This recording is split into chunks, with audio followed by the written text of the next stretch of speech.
हनुमानच्या आजच्या या भागामध्ये तुमच्या सगळ्यांचं मी मनापासून स्वागत करते। आजचा एपिसोड खूप खास आहे आणि खरं सांगायचं म्हणजे आजचा एपिसोड हा खूप लोक आग्रहास्तव आम्ही आज हा करायचा ठरवलेला आहे, कारण लोकांची खूप डिमांड होती। त्याच्या मागचं कारण पण एक खूप छान आहे। आपला जो दिवाळी अंक दरवर्षी प्रसिद्ध होतो, तर यावर्षीच्या दिवाळी अंकामध्ये आपण पुण्याचे दिलीप तांबोळकर यांचा शंख रहस्य हा एक लेख घेतला होता आणि ज्याच्यामध्ये त्यांनी शंखाविषयी खूप सुंदर माहिती दिली होती। ती लोकांनी वाचली आणि लोकांचे आम्हाला त्याच्यावरती अनेक प्रश्न आले की आम्हाला शंखाविषयी अजून ही माहिती ऐकायला आवडेल, आम्हाला हे जाणून घ्यायचंय। आणि आजचा हा खास एपिसोड आपल्या सगळ्यांसाठी आहे की शंखामागचं रहस्य आणि शंखाची अधिक माहिती आपण आज जाणून घेणार आहोत। आणि त्यासाठी आज आपल्या बरोबर गप्पा मारण्यासाठी आहेत दिलीप तांबोळकर। नमस्कार। नमस्कार मॅडम। दिलीप काकांविषयी माहिती सांगायची म्हणजे 33 वर्ष त्यांनी एका कंपनीमध्ये जॉब केला आणि तिथे सिनियर ऑफिसर म्हणून ते रिटायर्ड झाले। त्याच्यानंतर त्यांनी मोडी लिपीचं प्रशिक्षण घेतलं आणि मोडी लिपीची परीक्षा देखील ते सरकारी परीक्षा खूप चांगल्या मार्काने उत्तीर्ण झाले। 2017 पासून त्यांनी शंखवादन शिकायला सुरुवात केली। ते शंखाचार्य श्री मधुकर शिधे यांच्याकडे त्यांनी शंखवादनाचे धडे घेतले आणि जवळपास 7 वर्ष त्यांनी याचं प्रशिक्षण घेतलं आणि त्याच्यात त्यांनी ज्येष्ठ शंखवादक म्हणून पदवी प्राप्त केलेली आहे। आणि आज अनेक विद्यार्थ्यांना जवळपास 250हून अधिक विद्यार्थी त्यांनी घडवलेले आहेत। आणि दिलीप काकांविषयी खास सांगायचं म्हणजे त्यांचं आज वय वर्ष 70 त्यांनी क्रॉस केलेली आहे आणि या वयात सुद्धा ते शंखनाद करतात आणि त्यांनी त्यांच्या स्वतःचं एक शंखवादनातलं एक रेकॉर्ड आपण म्हणूयात तयार केलेलं आहे। सलग एका श्वासामध्ये 193 सेकंद त्यांनी शंखनाद केलेला आहे। सो त्याच्यासाठी दिलीप काका तुमचं अभिनंदन। आणि आज खूप अधिक मी काही न बोलता मला तुमच्याकडनं शंखाविषयी खूप अधिक जाणून घ्यायचं आहे। जरूर माहिती देऊ। सुरुवातीला आपण शंखाची प्रार्थना करूया। त्यासाठी शंख घेतो मी। शंखाद चंद्रदेवतम कुक्षो वर्णदेवता पृष्ठे प्रजापतिश्चैव अग्रे गंगा सरस्वती त्रैलोक्यानि तीर्थानि वासुदेवस्य चाज्ञया शंखे तिष्ठन्ति विप्रेंद्र तस्मात् शंख प्रपूज्येत त्वं पुनः सागरोत्पन्न विष्णुना विद्रुतत्करे नमितस्सरदेवस्य पांचजन नमोस्तुते ओम पांचजन्य विद्महे पावमानाय धीमहि तन्न शंख प्रचोदयात शंखाय नमः। आता एक शंखनाद करतो जोरदार। नक्की।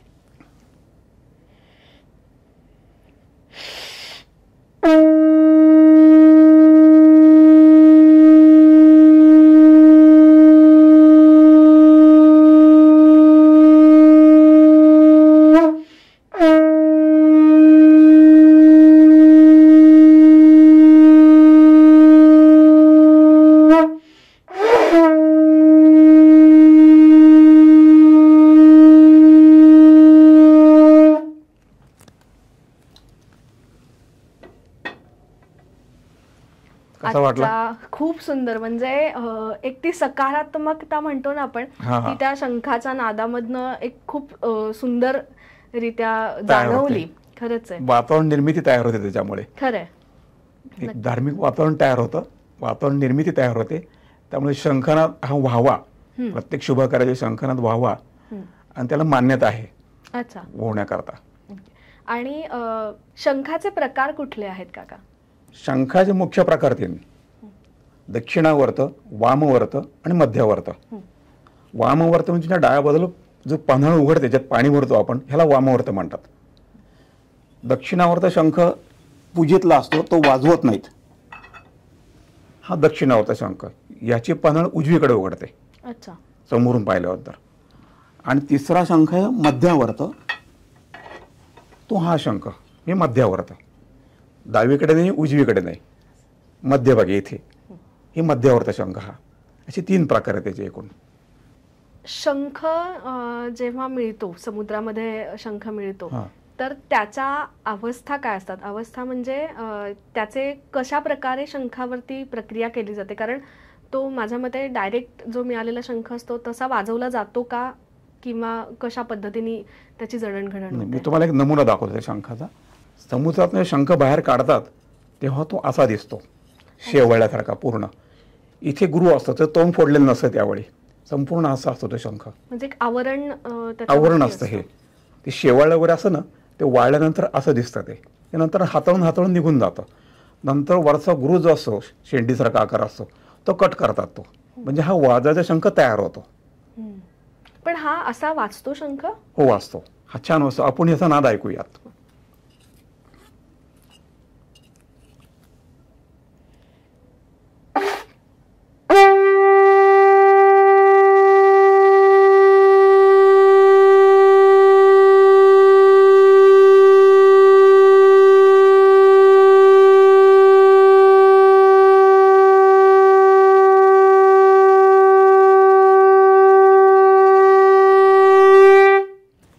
याचा जो नाद आहे तो असा खूप जास्त स्पष्ट आणि खूप तीव्र स्वरूपाचा असा असतो का? हो, कारण हा शंखाचा हा जो घेर असतो, ह्या घेरवरचा नाद अवलंबून असतो. जेवढा घेर लहान तेवढा शंख खणखणीत, जेवढा घेर मोठा तेवढा तुम्हाला वाजवायला सोपा जातो. घेर जर लहान असेल तर शंख हवा फुंकायला खूप जोड जातो, प्रेशरने हवा द्यावी लागते, तेव्हा तो शंख खणखणीत वाजतो. बाकी अन्य शंख घेर मोठा असल्यामुळे नुसतं जरी फुंकला तरी वाजतो. माझ्याकडे एक असा शंख आहे घरात, आकाराने मोठा आहे. तो जर तोंडाला धरला असा तर आपण दुधाची चरबी कशी धरतो ना तसा धरला जातो आणि त्याला खूप कमी हवा लागते. आपण बशीतल्या चहाला फुंकर मारतो तेवढा फुंकर तो वाजतो. अच्छा, इतका तो आहे. म्हणजे जेवढा घेर मोठा तेवढा वाजवायला सोपा, जेवढा घेर लहान शंखाचा हाक तेवढा तो वाजवायला थोडासा अवघड जातो. म्हणून शक्यतो मी सांगतो की मोठ्या घेराचे शंख वाजवा, म्हणजे नाद पण चांगला येतो आणि तुम्हाला वाजवून त्रास होत नाही. आत्ता आपण पहिला शंख जो बघितला होता तो समुद्रातनं बाहेर काढला शेवळ्यासारखा होता. ते स्वच्छ केला की तो असा दिसतो नंतर खडबडीत. हा पण तितकाच खणखणीत असतो, छान असतो असा. ह्याला एक गुरु कट करून आवाज येण्याकरता थोडासा पडदा कट करतात आतमध्ये. हा पण वाजल चांगला प्रकार आहे शंखाचा. त्याच्यानंतर त्याची पुढची अवस्था आहे, तिसरी अवस्था म्हणजे असा स्वच्छ केला आणि पॉलिश केल्यासारखा गुळगुळीत एकदम असा चकचकीत दिसतो असा. आणि हे रंग सगळे नॅचरल आहेत. अच्छा, म्हणजे त्याला ओरिजिनल रंग आहेत सगळे. समुद्रातनं बाहेर काढल्यानंतर ते शेवळ बाजूला केलं की हा असा रंग तुम्हाला दिसतो. तो कमाल, हे निसर्गाची कमाल आहे. खरंय खरंय. की तुम्ही जसं बघत जाल तसं आहे बघा, असा गंध लावल्यासारखा असा एक पट्टा दिसतो. प्रत्येक शंखावरती काही ना काही कमी जास्त काही ना काहीतरी असतं, वेगळं जास्त कमी जास्त प्रकार असतो. हा निसर्ग आहे सगळा. त्याच्यानंतर हा तिसरा प्रकार शंखातला मध्यवर्ती शंख, की ज्याला डावीकडे पन्हाळ नाही उजवीकडे पन्हाळ नाही, फक्त मधी पाणी भरतं त्याच्यामध्ये. हा मध्यवर्ती शंख. याला आम्ही अन्नपूर्ण शंख पण म्हणतो. अन्नपूर्ण शंख. त्याचं काही खास वैशिष्ट्य आहे की हा शक्यतो बायका जास्त वाजवतात हा शंख. बर. आणि वाजवावा, कारण ह्याला फोर्स फार कमी लागतो. आणि फोर्स कमी वाजवल्यामुळे तुमची शंखाची हवा बाहेर फेकण्याची ताकद आहे ती, त्याचं ड्युरेशन तुमचं लांबलं जातं आणि तेवढा तुम्हाला नाद चांगला मिळतो. ह्या शंखांसारखा याचा असा चिरका किंवा असा खणखणीत आवाज नाही, थोडा मृदू आवाज याचा, म्हणून ह्याला आम्ही अन्नपूर्णाला म्हणतात. आपण आता अन्नपूर्ण शंखाचा आवाज बघूया. खूप नाद छान आहे याचा.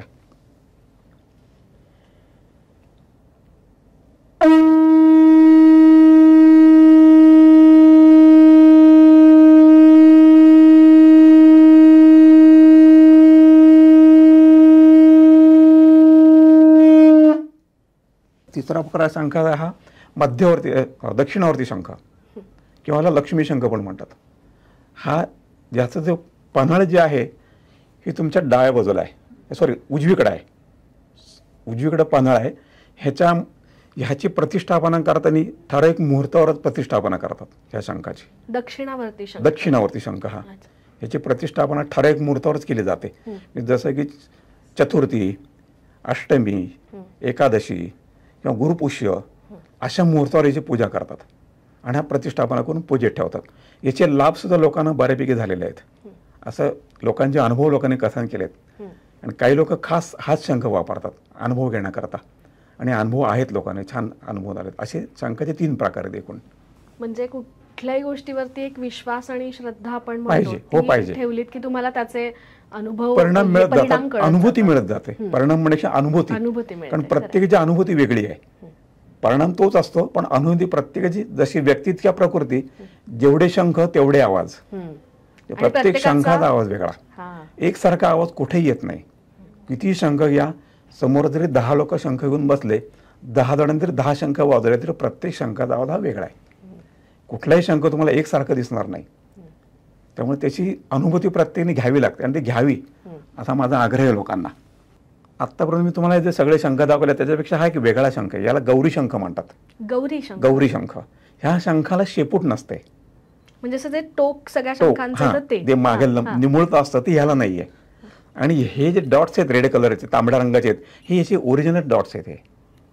ते असं पेंटिंग केल्यासारखं पेंटिंग दिसतंय पण तसं नाही, हे ओरिजिनल आहे. काय कमाल आहे ना. हा निसर्ग आहे, खरंय हा निसर्ग आहे. ह्याचा आवाज सुद्धा सुंदर आहे. जसं मी अन्नपूर्णा शंख हा महिलांनी वाजवायला म्हणून प्रवृत्त करतो की तुम्ही तो वाजवा, वाजवायला सोपा आणि ड्युरेशन जास्त मिळतं, त्रास होत नाही, तसा हा पण मी प्रवृत्त की हा पण शंख महिलांनी वाजवावा. खास गौरी शंख महिलांसाठी म्हणून की ह्याचा नाद सुरेख आहे. त्यामुळे तुमच्या उरल्याच्या दिवसभरामध्ये जो शेणोटा मिळतो त्याच्यामुळे दूर गेली गौरी शंखामुळे. कारण नावात गौरी आहे, खरंय तिचं वरदान आहे. आणि ती स्वतः गौरीच आहे. लक्ष्मी देवी गौरी तिला कुठले रूप जा ते सादरच होतं. त्यामुळे तिच्यात हा शंख नक्की शोभून देतो. जसं अन्नपूर्णा शोभून देतो तसा हा पण शोभून दिसेल आणि हा त्याने जरूर वाजवावा असं मी त्यांना नक्कीच सांगेन. त्याने प्रयत्न करून पाहावा. काका तुम्ही आत्ता वेगवेगळे शंख आम्हाला दाखवलेत. पहिल्यांदा समुद्रातनं मिळालेला कसा असतो आणि बाकीचे प्रकार तुम्ही दाखवले. तर हे शंख मिळतात कुठे ही आम्हाला एक उत्सुकता आहे. शंख हे सगळे खोल समुद्रात मिळतात. आणि आपल्याकडे खोल समुद्र म्हणजे कोचीनचा समुद्र, रामेश्वरमचा समुद्र, सोमनाथचा समुद्र आणि ह्या सगळ्यापेक्षा कन्याकुमारीचा समुद्र आहे. तिथे 3 समुद्र एका ठिकाणी येतात आणि तिथे बीच नसल्यामुळे सगळे समुद्र खोल आहेत. तेव्हा थोड्याशा अंतरावर 1 किलो 1.5 किलोमीटर समुद्री अंतरावर गेलात की तुम्हाला भरपूर शंख मिळतात तिथे. आणि त्या शंखांचा नाद वेगळा आहे आणि हा ओळखता येतो. ज्याला शंखनादाची माहिती आहे, त्यांनी शंख वाजवलेला आहे, तो हा नाद ओळखू शकतो. म्हणजे शंखाच्या नादावरून सुद्धा तो शंख कुठला आहे, कुठल्या पाण्यातला आहे ओळखू शकतो. म्हणजे हा कोचीन मधला आहे का, हा सोमनाथ मधला आहे का, हा रामेश्वरम मधला आहे का, किंवा हा कन्याकुमारी मधला आहे का. ज्यांनी शंखाचं प्रशिक्षण घेतलेलं आहे आणि 1 वर्ष 2 वर्ष प्रॅक्टिस केल्यामुळे तुम्हाला तो नाद कळतो शंखाचा. तो नाद तुम्हाला कळला की तुम्ही ओळखू शकता. आणि कन्याकुमारीचे शंख आहेत त्यांचे आवाज खूप गोड आहेत की तुम्ही कल्पना तर करू शकणार नाही. जसं मी तुम्हाला पहिला शंख वाजवा की ते खणखणीत आवाज तसे गोड पण आवाज आहेत त्याचे. त्यामुळे ते ओळखता येतात, छानपैकी ओळखतात की हा शंख ह्या समुद्रातला आहे. म्हणून शक्यतो समुद्रातले शंख घेण्यापूर्वी कन्याकुमारी शंख घेतले जास्त फायद्याचे आहेत. याच्यात एक उत्सुकता काका अशी की शंख मिळतात म्हणजे आजकाल सगळीकडे मिळतात. तुम्ही आत्ता काही ठिकाणं सांगितलीत की जिथे शंख समुद्रातनं बाहेर काढले जातात. पण या शंखाची आपण काय म्हणूयात त्याला ओरिजिनॅलिटी किंवा हा शंख खरा आहे कसा ओळखायचा, तिचं एक साधन आहे असं ओळखायचं. तुम्हाला दाखवतो मी कसं आहे ते. आता हा शंख आहे, हा ओरिजिनल आहे की डुप्लिकेट आहे हा ओळखायचा कसा. तर ही जी पानाळ आहे, पाणी भराचा भाग आहे, हा तुम्ही कानाला लावायचा असा. कानाला लावला की यातनं लाटांचा आवाज येतो. म्हणजे जेव्हा आपण हातात घेतो आणि लावतो कानाला लावतो तेव्हा तुमच्या कानांना लाटांचा आवाज ऐकायला येतो. जरी याचं तोंड फोडलं असलं तरी सुद्धा आणि जरी तोंड फोडलं नसलं तरी सुद्धा याच्यात लाटांचा आवाज येतो. हा एक प्रकार झाला. दुसरा प्रकार, हा जो तोंड फोडलेला भाग आहे इथे तळ हाताने असं मारलं की इथे खणखण असे आवाज येतात. जेवढा खणखण आवाज चांगला येतो तेवढा तो आवाज शंखाचा ध्वनी खूप चांगला असतो. हे ओळखण्याची 2 साधनं आहेत, ह्या ट्रिक आहेत ओळखण्याच्या. हां, ओरिजिनल शंख मूळचे जड असतात, हलके नसतात. ओरिजिनल शंख जरी असा पडला आवाज येईल पण शंख फुटणार नाही. डुप्लिकेट शंख जे असतात बनावट ते पावडरपासून बनवलेले असतात. कॅल्शियमची पावडर मिळते बाजारात अशी, किंवा ते दातांच्या गॅपमध्ये बसतात ती पावडर मिळते, त्याच्यापासून डुप्लिकेट शंख तयार होतात आणि ते डाय मोल्डिंग असतात. 2 गोल एकत्र करून मला असतात, ते बेमालूमपणे गोल चिटकवले असतात. तो जर पडला त्याचे 2 भाग होतात, तिथून आळ पडलं की 2 भाग होतात. ह्या शंका जे होत नाहीत. ह्याचा पडला तर एखादा टवका उडू शकेल का, तो नाजूक भाग असतो शेंडीकडचा शेपटाकडचा, किंवा हा फोडलेला भाग असतो तोंडाकडचा, हा थोडासा नाजूक असतो इथे. हा टवका उडू शकतो पण ह्याला आवाजावर काही परिणाम होत नाही. अच्छा, म्हणजे पडला तरी त्याचा जो ध्वनी जो नाद आहे तो तसाच राहतो. तो अजिबात काही खराब होत नाही. जरी असं पडलं की शेपूट तुटली तरी काही होत नाही. अजिबात त्याचा आवाजात काही फरक पडत नाही. तसं मी आता दाखवलं तुम्हाला, पडल्यावर पडेल पण फुटणार नाही. क्या बात आहे. खूप काय म्हणतात वेगळी आणि रहस्य आहे म्हणजे शंख हे. काका तुम्ही मगाशी म्हणताना की श्वासावरती ह्याचा खूप एक नियंत्रण आणि सगळ्या गोष्टी पाहिजेत जर शंख वाजवायचा तर. बरोबर. शंखवादनाचे फायदे काय काय होतात? शंखवादनाचे फायदे भरपूर आहेत शरीराला. जेव्हा तुम्ही शंख वाजवता तेव्हा तुमच्या नाभीपासूनची पूर्ण हवा बाहेर पडली जाते आणि ती बाहेर काढण्याकरता तुम्हाला लहानपणी फुरक्या वाजवत आपण अशी अशी फुरकी ज्याला येते तो शंख उत्तम वाजवू शकतो. हा नुसता फुंकायचं काम नाहीये. फुंकलं तर नुसता फुंकणीनं इकडून फुंकलं तिकडनं हवा बाहेर निघून गेली असं होणार, त्याचा शंख वाजत नाही. शंख थोडक्यात शंख हे ॲम्प्लिफायरचं काम करतो. तुम्ही इकडनं बारीक आवाज काढला इकडनं आवाज तर मोठा येतो आणि तुम्ही ओठांच्या हालचाली जे आहेत असं करून ती फुरकी इथे हा जो गोल आहे ह्या गोलामध्ये तुमची जीवणी इथे अडकवायची आणि फुरकी वाजवायची. ती फुरकी वाजली की आवाज मोठा येतो इथनं, तो शंखाचा नाद सुरू होतो. तुम्हाला एक नमुना दाखवतो मी. आपले जीवणी आणि ओठ इथे अडकवलं की तुम्ही असं लॉक होऊन जातं. ते लॉक झालं की तुमची कडेने हवा जाणार नाही. ती जी हवा आहे ती समोरून शंखामध्ये जाईल आणि शंखामध्ये तुम्ही जेवढं 90 डिग्रीने बसाल तेवढं पटकन नाभीमधली हवा शंखामध्ये जाते. तुमची हवा वापरली जाते पूर्ण, वाया जात नाही. आणि शंख वाजवताना गाल फुगवायचे नाहीत. हा मुळात ती एक होते की असे फुंकर काहीतरी वेगळ्या अनुषंगाने मारली जाते. आपण जेव्हा फुंकर मारतो तेव्हा गाल फुगवतो. तिथे गाल न फुगवता शंखाचा प्रयत्न करायचा. सुरुवातीला गाल फुगतात पण ती गाल फुगण्याची खबरदारी घ्यायची आपण. गाल फुगले की तुमची 1-2 सेकंदी शेवटची हवा त्याच्यामध्ये राहते, ती पूर्ण वापरली जात नाही. ती वापरली जाण्याकरता गाल शक्यतो फुगू द्यायचे नाहीत. सुरुवातीला फुगले त्याला पण त्याची खबरदारी घ्यायची. आणि तिसरी गोष्ट शंख वाजवताना डोळे मिटायचे. कारण डोळे मिटले की तुमचा श्वासावर कंट्रोल राहतो. शंख ही अशी वस्तू आहे, जर डोळे उडून वाजवलं समोरनं काही चित्र हल्लं कुणी गेलं तर लगेच तुमचं लक्ष विचलित होतं. ते होऊ नये आणि तुमचा नाद चांगला लागावा म्हणून डोळे बंद करून शंख वाजवायचा असतो. तो नादच इतका शंखाचा असं सगळं वातावरण मन प्रसन्न करून टाकणारा म्हणजे निगेटिव्हिटी पूर्ण निघून जाते. खरं वातावरण शुद्ध होतं. त्या भागातले हे काही दूषित दोष असतील किंवा बॅक्टेरिया वगैरे म्हणतो आपण, जीवजंतू वगैरे असतात ते सगळे नष्ट पावतात, निघून जातात ते शंखाच्या नादाने. त्यामुळे शंखनाद हा व्हावा, घरोघरी व्हावा.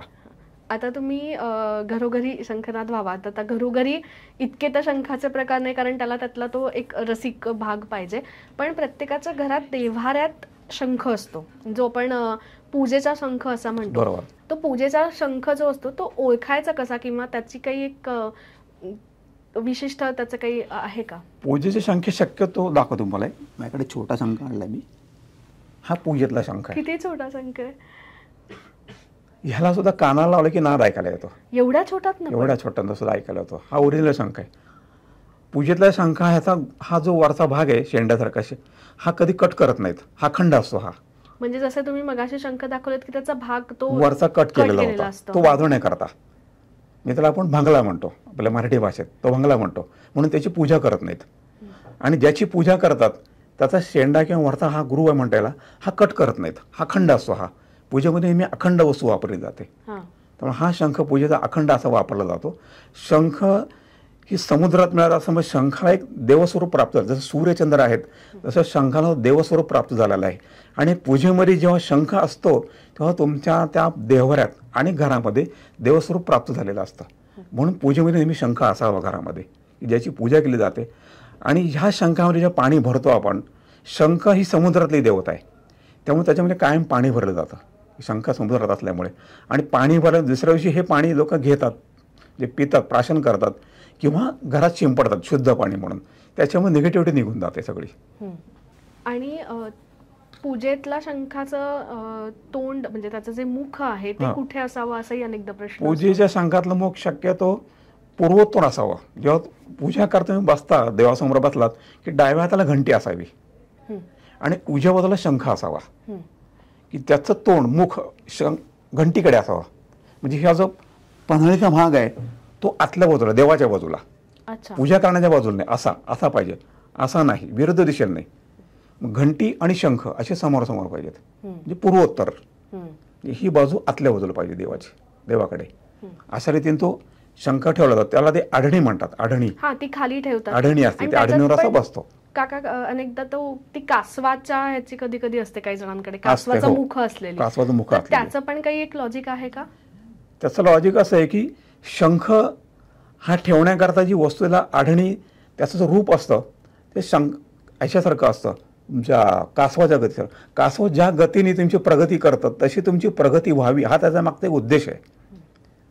आणि प्रत्येकाच्या ठिकाणी असं असं काही सांगता नाही. कोणी डिश ठेवतं, कोणी लाकडी असे एक वस्तू असं 3 तिकाटणं म्हणतात त्याला, तसं रेडीमेड हल्ली मिळतात, एक फॅशन म्हणून ठेवतात त्याच्यावरती, तसं ठेवलं जातं.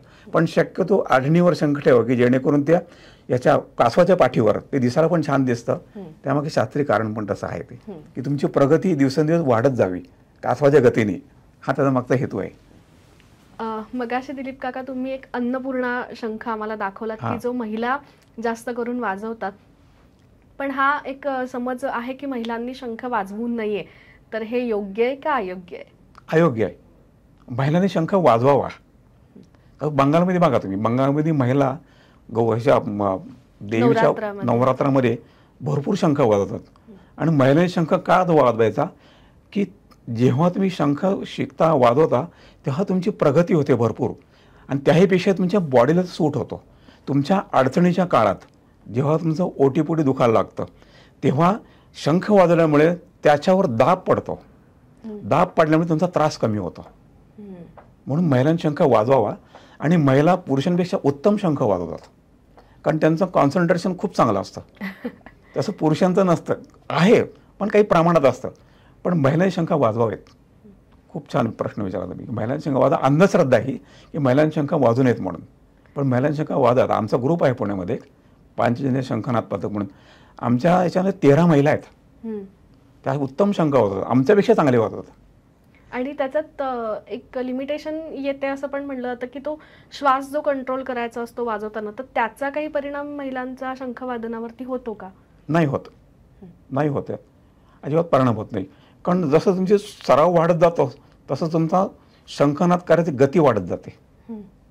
आणि ती गती वाढल्यामुळे तुमच्या बॉडीमध्ये लंग्सची कॅपॅसिटी जी असते, स्नायूंची कॅपॅसिटी, ती वाढली जाते.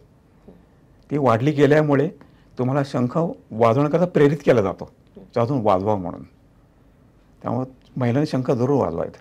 आता हा शंखनाद किंवा शंख वाजवला पाहिजे, पण तो किती वेळा वाजवला गेला पाहिजे किंवा किती वेळापर्यंत वाजवला गेला पाहिजे आणि कधी कधी वाजवला गेला पाहिजे, असं काही त्याचे मीटर ठरलेले आहेत का? तसं मीटर नाही त्याचं काही. शंखपूर्वी रामायण महाभारत युद्धाच्या वेळी एक विजयाचं प्रतीक म्हणून वाजवत होते. आणि ती विजयाचं प्रतीक असल्यामुळे त्याच्यानंतर म्हणी तयार झाल्या आपल्याकडे. त्या म्हणीचा अर्थ लागला की शंखनाद करू नको, घरात शंख करू नको, शंख करू नको तू. पण त्याचा काही उपयोग नाही आहे. शंखनाद जरूर करावा घरात. आणि शंखनाद दिवसातून 3 वेळा करावा, सकाळ, दुपार, संध्याकाळ. सुरुवातीला सकाळी करावा, आण्याच्या पोटी करावा, आपण नाश्ता वगैरे न्याहारी घेण्यापूर्वी, की जेणेकरून तुमची नाभीपासूनची पूर्ण हवा बाहेर पडली जाईल आणि तुमचा शंख वाजवणं एक प्रेरणा मिळते. तुम्ही जास्त वेळा शंख वाजवू शकता. आणि शक्यतो सकाळचा शंख हा नेहमी जास्त वेळा वाजला जातो. कारण मी जेव्हा वाजवतो, मी दिवसानं 27 वेळा शंख वाजवतो. बापरे. प्रत्येक शंख मी पहिल्यांदा वाजवतो 13 सेकंदाचा, एक आवर्तन असं. आणि जेव्हा मी शंख वाजवतो, आज इतक्या वर्ष वाजत असल्यामुळं शंख जेव्हा वाजवतो माझं इथलं घड्याळ चालू होतं, ते टक टक टक चालू करतं. मी इथे मला 13 वेळा आवाज ऐकायला येतो माझ्या शंखाचा. जे पहिलं आवर्तन 13 सेकंदाचं, अशी 3 आवर्तनं. आणि त्याची 3, 13ची 3, 3ची 13 अशा पद्धतीमध्ये. इथे 3-13 नाही, 13 सेकंदाचं एक आवर्तन, अशी 3 आवर्तनं झाली तेव्हा एक नाद पूर्ण झाला माझा. म्हणजे 39 सेकंदाचा एक नाद, असे 3 नाद मी करतो, म्हणजे 117 सेकंद. बापरे. 117 सकाळी, 117 दुपारी, 117 संध्याकाळी, असा एकूण 27 वेळा माझा शंख वाजून होतो. त्यामुळे तब्येत उत्तम, श्वसनाचा त्रास नाही, कुठलेही विकार नाहीत, पाठदुखी नाही, काही नाही. कारण शंख वादन भरपूर झाल्यामुळं तुमच्या शरीरातला रक्तप्रवाह आणि ज्या सुप्त सगळ्या नसा असतात त्या जागृत होतात. त्या जागृत झाल्यामुळे तेव्हा उद्दीपित होतात सगळ्या. आणि तुम्ही शंख कसत वाजवल्यामुळे प्रेरणा मिळतात तुम्हाला त्या. आणि तुम्ही ॲक्टिव्ह राहता, दिवसभर उत्साही राहता. तुम्हाला असं कळलं दमल्यासारखं, दमलो बाबा असं कधी होत नाही. उत्साह तुमचा द्विगुणित होतो. म्हणजे महिलांनी तर माझ्या मते नक्कीच. नक्कीच शिकलं पाहिजे. नक्कीच. आणि त्यांच्याकडे ती प्रेरणा आहे तेवढी महिलांकडे, त्यांनी जरूर वाजवा आणि ते उत्तम वाजवतात महिला शंख. काका तुमच्याविषयी एक खास गोष्ट आम्हाला माहिती आहे की तुम्ही दिलीप काका शंखावरती विविध आरत्या आणि जवळपास माझ्या मते 100हून अधिक मंत्रोच्चार शंखावरती ते वाजवतात. हो. तर आम्हाला त्याची एक झलक बघायला नक्की आवडेल. कारण मी जे 7 वर्ष शिकलो त्याचं फलित येत आहे की लोक मला विचारतात की मी 7 वर्ष एवढं काही शिकण्यासारखं याच्यामध्ये आहे, ह्याला काही बटणं नाही आहेत किंवा पेटी नाही आहे, सूर वगैरे काही नाही, त्याला एकच सूर आहे स्वतःचा. मग ते करण्याकरता शंखवादन जेव्हा तुम्ही 35 ते 40 सेकंद एका श्वासामध्ये वाजवता तेव्हा तुम्ही पुन्हा माघारी येत नाही. कमीत कमी 30 सेकंद तुमचा एका श्वासात शंख वाजतोच. आणि प्रत्येक आपण जे तारक मंत्र म्हणतो आपण त्यांना, तारक मंत्र वाजवताना साधारण 4 ओळीचे तारक मंत्र असतात आपले आणि 30 सेकंदात 4 ओळीचे मंत्र वाजवून होतात. मी साधारणच्या 65 प्रकारचे हे वाजवतो, मंत्र वाजवतो, सगळ्या आरत्या वाजवतो. आणि मी विष्णू सहस्रनाम 6.5 तास याच्यावर वाजवलेलं आहे शंखावरती. कारण माझं ते पाठ असल्यामुळं, विष्णू सहस्रनाम पाठ असल्यामुळं जेव्हा मी वाजवायला घेतो तेव्हा प्रत्येक 4 ओळीनंतर मी एक पळीभर पाणी पितो, घासा कोरडा पडतो म्हणून. तो प्रयत्न मी करून पाहिला, मला जमलं ते. कारण मेमरी रिकॉल होत जाते तसं तुम्ही ते शंखात ध्वनी निर्माण करू शकता त्याच्यामध्ये. आणि हे तुम्ही सगळं वयाच्या 70 ओलांडल्यानंतर सुद्धा इतक्या करतात. कदाचित मला वाटतं की तुम्ही जो शंखनाद करताय आणि तुम्ही जे शंखाचे फायदे सांगितलेत त्याच्यामुळेच ही एनर्जी तुम्हाला प्राप्त इंटरनली मिळत जाते. मी तुम्हाला त्याच्यावर काही मंत्र वाजून दाखवतो. जसं आपला मंत्र आहे दिगंबरा दिगंबरा श्रीपादवल्लभ दिगंबरा, हे मी याच्यावर वाजून दाखवतो. त्याच्यापूर्वी तुम्हाला सांगतो की हे मंत्र वाजवण्याकरता तुम्हाला एक स्ट्रोक वाजवता आले पाहिजेत, एक ठेका म्हणतो. तो ठेका वाजवता आला तुम्हाला की तुम्ही शंखावर तारक मंत्र म्हणू शकता. तो ठेका असा वाजवला की एका सेकंदात 2 स्ट्रोक वाजले पाहिजेत. बरं. आणि ते अशा चढत्या बाजूने वाजवत जायचं, उतरत्या बाजूने उतरत यायचं. म्हणजे मग तुमची तेवढी कॅपॅसिटी वाढते श्वास रोखून धरायची. तर एक नमुना दाखवतो मला त्याचा.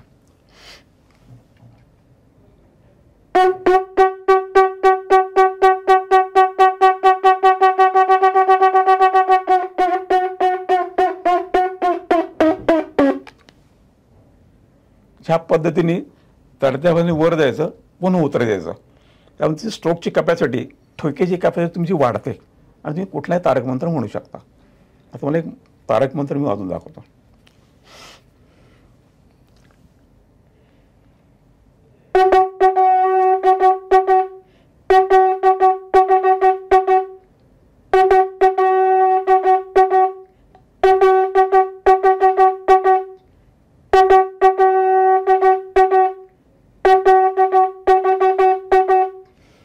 क्या बात आहे, अप्रतिम. तसं याच्यावर तुम्ही अवधूत चिंतन श्री गुरुदेव दत्त, ते शेवटचा दत्त हा शब्द आहे ना, तो सुद्धा त्याच पद्धतीने मी वाजवतो. तला त दाखवाल एक जरा? नक्कीच.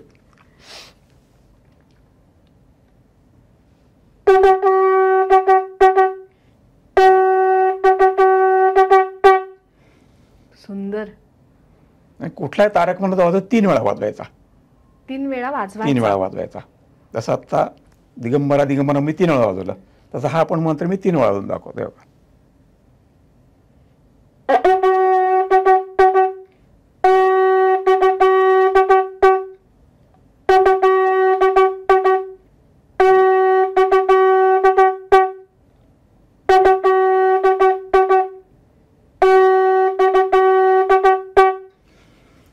कळला? तुमच्याकडनं ऐकल्यानंतर कळतंय की 7 वर्ष का शिकायला लागली ते. म्हणजे इतकं सोपं नाहीये. म्हणलं तर सोपं आहे, पण त्याच्या मागे साधन आहे. कुठलीच गोष्ट नाहीये. अवघड काहीच नाही या जगात, अवघड काहीच नाही. फक्त प्रयत्न पाहिजेत आणि ते प्रामाणिक प्रयत्न पाहिजेत. आणि दररोज म्हटलं पाहिजे. दररोज जसं आपण मंत्र म्हणतो, देवपूजा करतो किंवा कुठली पोथी वाचतो, त्याच्यापासून आपण समाधान मिळतं. तसं दररोज तुम्ही शंखाचा सराव केला की तुमची प्रगती होत जाते, तुमच्या श्वासावरचं नियंत्रण वाढत जातं. त्यामुळे एका श्वासात जे मी 193 सेकंद वाजवला त्याचं मागचं कारण हेच आहे की जेवढा तुम्ही मन लावून डोळे बंद करून शांतपणे शंख वाजवता, चेहऱ्यावरच्या रेषा तुमच्या हलत नाहीत, त्यामुळे तुमचं शांतपणे ड्युरेशन वाढलं जातं. तेवढं मानसिक ताणतणाव करायला हे कुठेतरी मदत करतं का? करतं, नक्कीच करतं, नक्कीच करतं. कारण शंखामध्ये तेवढी ताकद आहे आणि तुम्हाला उत्स्फूर्त करतो. शंख तुम्ही वाजवायला सुरुवात केली की हळूहळू तुमचे ताणतणाव दूर होत जातात. एक प्रकारचा जो तुमचा डलनेस किंवा आळशीपणा असो तो निघून जातो. तुम्ही थोडं असं जरा हे राहता की अगदी उत्साह आहे, माझ्या एनर्जेटिक राहता, उत्साह आहे की आता मी काय करू. मग हा जो प्रकार आहे हा तुम्ही सत्यरंजन म्हणण्याचं कारण हे आहे की हे माझी एनर्जी आहे. प्रत्येकाला जर एनर्जी टिकवायची असेल आपली, जर जरूर वाढत्या शंख वयापर्यंत वाजवा. हो, शंख जरूर शंख वाजवला वाजवा. पाहिजे. आणि कसं एक गुंतून राहण्याचं साधन आहे हे, की तुम्ही एक रिटायरमेंट नंतर 60 नंतर कुठेतरी गुंतून राहिलं पाहिजे, नाही तर तुमचा वेळ जात नाही. मग तुम्हाला असं थोडंसं असं विचित्र वागल्यासारखं वागतं की कुठले तरी छंद असावे लागतात. छंद असेल तुम्ही छंदात अडकून गुंतून राहिला की तुमचं वय अजिबात दिसत. वय फक्त ते कागदावर असतं, छंदात तुमचं वय लपलं जातं. खरं आय बिंग वुमन हेच सांगण्याचा अनेकदा प्रयत्न करत असते की कुठला तरी तुम्ही छंद जोपासा, तुमची ऍक्टिव्हिटी शिकत राहा की जेणेकरून ती तुम्हाला तुमचं कार्य उत्तेजित ठेवायला आणि तुम्हाला सशक्त ठेवायला, तुमचं मन प्रसन्न ठेवायला नक्कीच कायम मदत करते. तुम्ही महिला ग्रुपना पण शंखवादन शिकवता, एखादा अनुभव शेअर कराल का आमच्यासोबत? नक्कीच. मी आतापर्यंत 5 ते 6 महिला ग्रुपना शंखनाद शिकवलेले आहेत. आत्ता 26 जानेवारीच्या आधी एका ग्रुपला, चिंचवडमध्ये माझा ग्रुप आहे, मी प्रॉपर पुण्याचा आहे पण चिंचवडला स्थायिक झालेला आहे नोकरीमुळे. तेव्हा तिकडे मी शंखनाद शिकवतो आणि महिला ग्रुपला शिकवलं आहे. आणि घरीसुद्धा माझ्याकडे महिला येतात, पण 4 किंवा 5 पेक्षा जास्त महिला असतील तर मी त्यांच्याकडे जातो. आणि शक्यतो महिलांना असा वेळ काढता येत नाही, मी त्यांना सांगतो आवर्जून वेळ काढा तुम्ही. त्यामुळे तिथे मी प्रयास ग्रुपला शिकवायला गेलो तेव्हा तिथे मी 55 पैकी 38 बायकांना एका दिवसात शिकवलं आहे, शंख वाजवायला शिकवलं आहे. बापरे. 35 पैकी 38 महिला एका दिवसात शिकलेल्या आहेत त्या. आणि माझं चॅलेंज आहे की, आणि माझा आत्मविश्वास आहे की मी एका तासात तुम्हाला शंखवाजवायला शिकवतो आणि प्रत्यक्षात महिला 10 मिनिटात शिकून जातात. त्यांचा अनुभव आहे. त्या शंख शिकताना ओठांच्या हालचाली ह्या महत्वाच्या आहेत. म्हणजे मागाशी म्हटलं फुरकी वाजवणं प्रकार आहे, टेक्निक. ते टेक्निक आणि ओठांच्या हालचाली ह्या तुम्हाला जमल्या की तुम्ही शंख वाजवू शकता. आणि जेव्हा तुमच्या शंखातनं आवाज येतो तेव्हा मी तुमच्या चेहऱ्यावर लक्ष असतं माझं, की त्याचा तुमचा चेहरा खोलत जातो. मग चेहरा खुल्यानंतर तुम्हाला जो आनंद मिळतो तो आनंद मला मिळतो. की मी ते मोफत शिकवतो त्याचं कारण ते आहे की मला ती फी तिथनं मिळते आणि ती माझी ऊर्जा आहे. की त्या महिलांना की त्या व्यक्तीला समोरच्या शंख वाजवायला येतो तेव्हा त्यांना इतका आनंद होतो की अक्षरशः माझ्या घरात शंख घेऊन असे पळत जातात लोक, मला आलं. ते खूप आतून एक काहीतरी वेगळं शिकण्याचं आणि ती भावना तयार आहे की आतापर्यंत विचारा की हे जमणार नाही, हे अवघड आहे, याला खूप ताकद लागते. ह्याला ताकद वगैरे काही लागत नाही. एक मनाची शक्ती असते ना, ती तुमची ताकद असते. ती तुम्ही तिथं वापरलीत की कुठलीही गोष्ट असाध्य नसते. आणि सत्यनंतर नाहीच नाही, कारण एक अनुभव तुमच्या गाठीशी असतो. आणि कुठल्या पद्धतीने तयार करायचं, तो वाजवायचा कसा, हे टेक्निक तुम्ही नंतर शिकता बरोबर त्याच्यामध्ये. दिलीप काका, तुम्ही दिवाळी अंकामध्ये सुरुवातीला उल्लेख केला, आम्हाला शंख रहस्य हा एक खूप माहितीपूर्ण लेख तुम्ही दिवाळी अंकासाठी दिला होता. आणि ह्या अंक वाचून तुमच्याकडे बिंग वुमन मधनं काही महिला शंख शिकण्यासाठी आल्या होत्या, त्याचा एक अनुभव शेअर करा ना. बिंग वुमन ह्या मासिकात माझा जो लेख प्रसिद्ध झाला होता तो वाचून बऱ्याच लोकांनी माझ्याकडे फोनवर विचारणा केली होती. आणि शांतीवन म्हणून एक आश्रम आहे, वृद्धाश्रम आहे वारजेला, तिथल्या ज्या संचालिका आहेत अनिता देवकरताई, ह्या माझ्याकडे आल्या होत्या. त्यांनी माझ्याकडे तो अंक पाहिला घरात. तो अंक पाहिला, हा अंक तुमच्याकडे कसा काय, तर म्हणली ज्या अंकात तुमच्या शंखाचा लेख आहे तो मीच म्हटलं, तो शंखाचा लेख मीच पाठवला होता. तर त्या माझ्याकडे त्यानं सुरुवातीला त्यांनी शंखनाद केला पाहिल्या तर त्या 15 ते 20 सेकंद त्यांचा रेग्युलर वाजला शंख. आणि जेव्हा मी त्यांना टेक्निक शिकवलं, ओठांचा हालचाली, फुरकी कशी हे शिकवलं, तेव्हा त्याने 30 सेकंद शंख वाजून दाखवला मला. आणि छान वाजला तो शंख त्यांचा, आधी खूप. म्हणजे मला ते असं वाटलं की फायदा आला काहीतरी. अंकात लेख दिल्यामुळं कोणीतरी त्या निमित्ताने एक संस्था माझ्याकडे आली. आम्हालाही एक सार्थक वाटते की खूप छान माहितीपूर्ण लेख आणि आम्ही जे उपयुक्त आहे. हो, अगदी नक्कीच. म्हणजे तुम्ही माझा प्रचार प्रसार करायचं मोठे काम केलेत. ते ओरिजिनल तुमचं जे आहे मूळ ते आहे, पण त्याला सुद्धा कुठेतरी असा मागणे एक असा आधार असावा लागतो ना, की तो आधार तुमच्या मासिकातनं मला मिळालेला आहे. कारण अनिताईंना मला अजून एक 10 ते 20 शंख द्यायचे की त्यांच्या वृद्धाश्रमात जाऊन जे काही थकलेले आहेत, नैराश्य प्राप्त झाले असे जे काही वृद्धग्रस्त आहेत त्यांना मला शिकवायचे, की त्यांना त्यांचं पूर्वीच आयुष्य आहे ते आम्ही मिळवून द्यायचा प्रयत्न करणार आहोत. आता बघू त्याचा योग कधी येतोय, लवकरच येईल अशी माझी पण इच्छा आहे. दिलीप काका, मोती शंख हा एक ऐकिवातला प्रकार आहे, तुम्ही मगाशी जे प्रकार सांगितले त्यापैकी, तर या मोती शंखाविषयी आम्हाला काही माहिती सांगा ना. मोती शंखामध्ये 2 प्रकार आहेत. एक पूजेतला मोती शंख, जसं आपण महाराजांच्या डोक्यावर शिरेपद बघतो ना, तसा तो असा आकाराचा असतो. तो असा लांबूळ कसा उंच असा तो असा शिरेपेत महाराजांच्या डोक्यात जो असतो तसा असा उंच वरून खालून वरून निमळता होत गेलेला, आणि त्याला वरती असं शिखर असतं, असं त्याला गुरु म्हणतो आपण तसं ते, तर त्याची पूजा करतात. आणि आता माझ्या हातात जो आहे हा पण मोतीशंख, पण हा वाजणारा मोतीशंख आहे. हा वाचतो सुरेख नाद आहे याचा, ऐकवायला मला नक्कीच. जसं इतर शंखामध्ये पडदा असतो हवा जाण्याकडे, ह्याला कुठेही पडदा नाहीये, संपूर्ण असं होल आहे, तरी पण हा वाचतो. हा मगाशी तुम्ही दाखवलं ते असे लेअर आतमध्ये होते, त्याला होते त्या शंखांमध्ये, ह्याला नाहीये. हा असा अखंड असा पूर्ण गोल कट केलेला असा हा वाचतो. बघूया, मी प्रयत्न करून बघतो, वाजून दाखवतो. हा शंख असा धरतात हातात.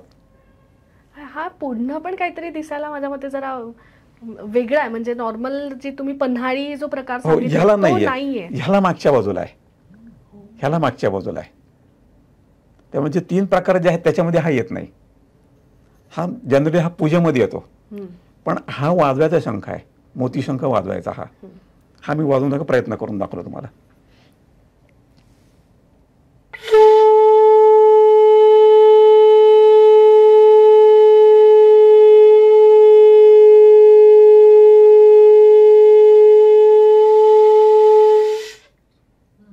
याचा नादही वेगळा आहे आणि सुंदर नाद आहे, म्हणजे असा ऐकावासा वाटतो. खरंय. तसा माझा हा वैयक्तिक स्वतः शंख हा मी बाहेर कार्यक्रमावर घेऊन जातो, आवडता शंख म्हणतो आपण तसा. जसं आपण आवडतं म्हणले की कपडे आवडते घालतो, दागदागिने आवडते घालतो, तसं मी ह्या शंखाला नटवलेलं आहे. अच्छा, त्याला हे आवरण करून त्याला हे मी चांदीचा पत्रा बसून घेतलाय. ह्या कार्यक्रमात गेलो तर छान दिसतो समोरून, आवाज पण सुंदर आहे. ह्याला मी शाळीग्राम शंख म्हणतो, पण हा जो पुढचा भाग आहे शाळीग्राम कसं सर्कल आतून बाहेर असं गेलेलं असतं, तसं ह्या शंखाचा आहे. हा जो गुरुचा भाग आहे असा आतून बाहेर पडला. ह्याला गुरु फार मोठा नव्हता, अगदी छोटासा होता. ह्याचा नाद पण सुरेख आहे. ह्याचा नाद मी तुला वाजून दाखवते तुम्हाला. आणि शंख वाजवताना मी धुवून घ्यायचा असतो प्रत्येक वेळेला शंख धुवून घ्यायचा असतो. जे आतमध्ये जी हवेची पोकळी तयार झालेली असते ना, तिथे तुमचा नाद चिटकून राहत नाही. शंख ओला केल्यामुळे आवाज पटकन बाहेर होतो. आणि हा जो वरचा भाग आहे जिथून आपण शंख वाजवतो, इथे थोडासा ओलसर केला किंवा हातनं पाणी असं जाऊ दिलं, बाहेर पडू दिलं की हा ओला होतो. तसं तुमचे ओठे ओले करून घ्यायचे असतात, जिभेने म्हणा किंवा पाण्याने वगैरे असे, की जेणेकरून ते तुमची हवा इथे चिकून राहू नये, तुमचा संपूर्ण हवेचा उपयोग केला जावा.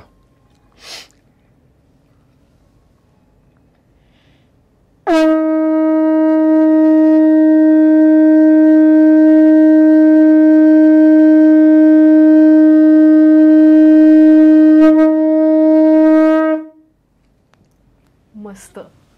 म्हणजे ही धून ऐकल्यानंतर त्याच्यावरती काय प्रतिक्रिया द्यावी, खरंच असं एक शांततेचा एक अनुभूती म्हणतो ना आपण, शांततेची एक सुंदर अनुभूती ती तो शंखनाद ऐकल्यानंतर मिळते.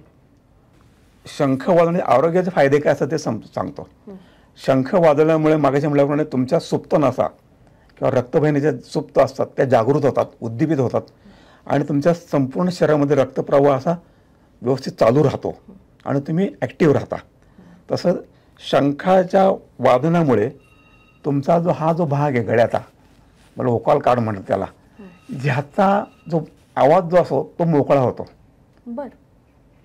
आणि ज्यांना थायरॉइड वगैरे आहे, थायरॉइडचं प्रमाण कमी होत जातं. कारण शंख हा पूर्ण कॅल्शियमचा आहे, ह्याच्यात 100% कॅल्शियम असतं. शंखात जर तुम्ही पाणी भरून, हे पाणी रात्री भरून ठेवायचं आणि सकाळी उठल्या चूर्ण भरतं हे पाणी प्यायचं. ते पाणी पिल्यामुळे संपूर्ण बॉडीमध्ये कॅल्शियम फिरलं जातं पाण्यावाटे, आणि जिथे सांधेदुखी, गुडघेदुखी, मानदुखी हे जे प्रकार असतात ते सगळे असे त्यातनं निघून जातात. पण फार वेळ लागतो त्याला, पण दररोज पाणी पिले तर हा फायदा आहे. तसं थायरॉइड हळूहळू तुमचं कमी होत जातं. शंख वाजवण्यामुळे तुमच्या प्रोस्टेट जो भाग असतो त्याच्यावर दाब पडतो, त्याच्यामुळे तुमचा मूत्रमार्ग जो असतो तो मोकळा होतो, गुदाशयाचा भाग मोकळा होतो. तो त्रास जो होतो मला तो कमी होत जातो दिवसेंदिवस. आणि ज्यांना बोलताना त्रास होतो किंवा तोतरेपणा म्हणतो आपण त्याला, तो तोतरेपणा हळूहळू कमी कमी होत जातो. हा माझा अनुभव आहे. कारण लोकांनी, मी खेड्यात जातो कधी कधी, तेव्हा ना 1-2 ठिकाणी शंख देऊन ठेवले होते बोलण्यावरनं की तुम्ही आता वापर करून पहा. मला 2-3 महिन्यात सांगा. त्यांनी मला असा अनुभव दिला लोकांनी की तोतरेपणा हा कमी होतो. तसं मागाशी म्हणलं की महिलांनी वापरल्यामुळे त्यांचा ओटीपोटीचा भाग असतो, त्या अडचणीच्या 4 दिवसात तुम्हाला याचा 26 दिवस शंख सतत वाजवल्यामुळे तुमच्या त्या 4 दिवसात तुम्हाला फायदा होतो. पण त्या 4 दिवसात वाजवायचा की नाही वाजवायचा? नाही वाजवायचा, नाही वाजवायचा. पण तुम्ही आधी वाजवलं आहे म्हणून त्याचा तुम्हाला त्रास कमी होतो. आधी तुम्ही 26 दिवस वाजवल्यामुळे तुमच्याकडे एक प्रकारची ताकद तयार झालेली असते. ती ताकद तुम्हाला तिथे उपयोगी पडते. त्या 4 दिवसात नाही वाजवलं तर चालतो, कारण मुळात त्या 4 दिवसात तुम्हाला त्रास असतो, तो त्रास कमी होतो. काहींना होत पण नाही, कारण प्रत्येक तब्येतीवर अवलंबून असतं ते. पण हा त्रास त्यावेळी तुम्हाला होत नाही, तुमची एनर्जी मिळते तुम्हाला. हा त्याचा मुख्य फायदा आहे महिलांसाठी. म्हणून त्याचा मी महिलांना जरूर वाजवा शंख. दिलीप काका, आज तुम्ही खूप सुंदर आम्हाला शंखाविषयी माहिती सांगितलीत, शंखाचे प्रकार दाखवलेत आणि इतका सुंदर शंखनाद ऐकवलात की ज्याचे आरोग्याविषयी फायदे, मानसिकरित्या फायदे आणि एकूणच शंखवादनाने तुमच्या जीवनावरती काय छान सकारात्मक परिणाम घडू शकतात, ही एक सुंदर आणि माहीत नसलेली माहिती आम्हाला तुम्ही दिलीत आणि आम्ही ती या माध्यमातून आपल्या अनेक प्रेक्षकांपर्यंत पोहोचवू शकलो आणि पोहोचेल. आणि नक्की मला वाटते की ह्याचे फायदे सगळेजण जाणून घेतील आणि शंखनाद प्रवृत्त होतील, शंखनाद करायला प्रवृत्त होतील. आणि माझी इच्छा आहे प्रत्येक सनातीने हिंदू धर्मातल्या माणसाकडे शंख असावा घरात, की जेणेकरून घरात सकारात्मक निर्माण होईल. त्यांनी स्वतः किंवा कुटुंबातल्या व्यक्तींनी शंख वाजवल्यामुळे त्यांच्या तब्येती चांगल्या राहतील, त्यांना कुठल्या अडचणी येणार नाहीत, शारीरिक व्याधी कुठल्या येणार नाहीत. हा माझा त्या मागचा मूळच उद्देश आहे. तो इथं आल्यामुळे सफल झाला. तुम्ही मला हा जो काही मान दिला, इथं बोलून माझा हा कार्यक्रम माझ्यासाठी केलात, त्यावर तुमच्या मनापासून धन्यवाद. माझे शतशः प्रणाम. तुमचे मनापासून धन्यवाद. ही लोकांची, मी जसं सुरुवातीला म्हणलं ना की लोकांची आमच्याकडे मागणी होती की आम्हाला अंक जसा प्रसिद्ध झाला दिवाळी अंक, तेव्हापासून अनेक प्रश्न, अनेक मेल आमच्याकडे येत होते की आम्हाला जाणून घ्यायचं त्यांच्याकडनं आणि आज त्यांच्यासाठी आम्ही हा प्लॅटफॉर्मच्या माध्यमातून उपलब्ध करू शकलो. तर तुम्ही तुमच्या व्यस्त वेळातनं वेळ काढून आलात त्यासाठी तुमचे मनापासून आभार. धन्यवाद. आजच्या भागातनं पण खूप सुंदर शंखाविषयी माहिती दिलीप काकांकडनं ऐकली आणि दिलीप काकांना एक सांगेन तर चिंचवडमध्ये ते स्थायिक आहेत. त्यांची कर्मभूमी ती आहे की जिथे त्यांना साक्षात मोरया गोसावींचा आशीर्वाद त्यांना लाभला या सगळ्यासाठी असं ते आवर्जून मानतात. आणि एक खासियत बघितली तर वयाच्या 70व्या वर्षी देखील ते इतके एनर्जेटिकली काम करतायत, इतकं एनर्जेटिकली शंख वाजवतायत आणि अनेक मोठ्या मोठ्या सांस्कृतिक धार्मिक कार्यक्रमांचा शुभारंभ म्हणूयात आपण किंवा त्याची सुरुवात ही दिलीप काकांच्या शंखवादनाने केली जाते. आणि हे आपण खूप शिकण्यासारखं आहे की शंखनाद नक्की शिकूयात, ज्याचे फायदे त्यांनी आपल्याला आजच्या भागातनं सांगितले. आणि मला अशी खात्री वाटते की आजच्या भागातनं प्रत्येकजण शंख शिकण्यासाठी उत्सुक असेल आणि शंख विकत घेण्यासाठी सुद्धा वेगवेगळे प्रकार उत्सुक असेल. तर ज्यांना हे शंखवादन शिकायचं आहे, ग्रुपनी शिकायचं आहे, इंडिव्हिज्युअल शिकायचं आहे, तर आपण दिलीप काकांचा नंबर आपल्या डिस्क्रिप्शनमध्ये खाली देतोय. आवर्जून तुम्ही त्यांना नक्की कॉन्टॅक्ट करू शकता आणि शंखनाद शिकू शकता. तुम्हाला आजचा भाग कसा वाटला आम्हाला कमेंटमध्ये नक्की कळवा. आणि अजून अशा कुठल्या वेगळ्या गोष्टींविषयी तुम्हाला माहिती बिंग वुमनच्या माध्यमातून ऐकायला आवडेल हेही आम्हाला कमेंटमध्ये तुम्ही जरूर कळवा. पुन्हा एकदा आपण भेटूयात अशाच एका वेगळ्या भागामध्ये की ज्याच्यामध्ये आपण खूप छान माहिती घेऊन येणार आहोत. आणि मला आजच्या भागाचा जशी सुरुवात एका खूप छान शंखनादाने झाली तशी दिलीप काका आजची ही सांगतही एका खूप छान मधुर शंखनादाने व्हावी अशी तुम्हाला एक विनंती. जरूर जरूर करतो. आजच्या आपल्या कार्यक्रमाची उत्तरार्ध ह्या नारी शक्तीच्या शंखापासून करूया, अन्नपूर्णा शंखापासून करूया. क्या बात आहे. कारण आवाज सुमधुर आहे.